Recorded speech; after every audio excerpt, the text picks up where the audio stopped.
বিদ্যুৎস্পৃষ্টে মৃত স্বামীর লাশ দেখে মৃত্যুর কোলে ঢলে পড়লেন স্ত্রী। নেত্রকোনা সদর উপজেলার বিদ্যুৎস্পৃষ্ট হয়ে রফিকুল ইসলাম নামে এক ব্যক্তির মৃত্যুর 4 ঘন্টার ব্যবধানে তার স্ত্রী রিনা বেগমের মৃত্যু হয়েছে।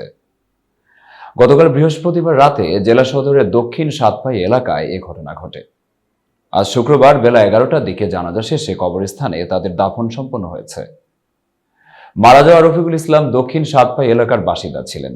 তিনি খালিয়াজুড়ি উপজেলা প্রাথমিক শিক্ষা কার্যালয়ের অফিস সহায়ক ছিলেন।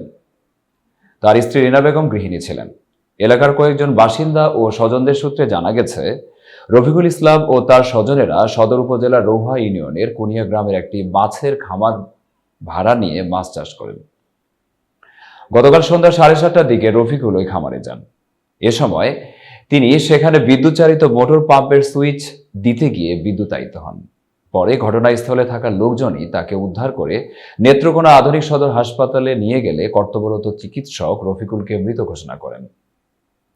সেখান থেকে লাশ সাতপাই বাসায় নিয়ে গেলে স্বামীর লাশ দেখে তার স্ত্রীও মারা যান। 4 ঘন্টা ব্যবধানে স্বামী স্ত্রীর মৃত্যুতে এলাকায় শোকের ছায়া নেমে এসেছে। রফিকুল ইসলামের প্রতিবেশী রুবেল তালুকদার বলেন, গতকাল রাত 11:30টার দিকে হাসপাতাল থেকে রফিকুল ইসলামের মরদেহ বাসায় নিয়ে এলে তার স্ত্রী রিনা বেগম মৃত স্বামীর খাটিয়া ধরে চিৎকার দিয়ে বলে ওঠেন, তুমি লাশের খাটিয়া শুয়ে আছো কেন? আমারে রাইখা তুমি কই যাও? এসব কথা বলেই তাৎক্ষণিক মাটিতে লুটিয়ে পড়েন তিনি।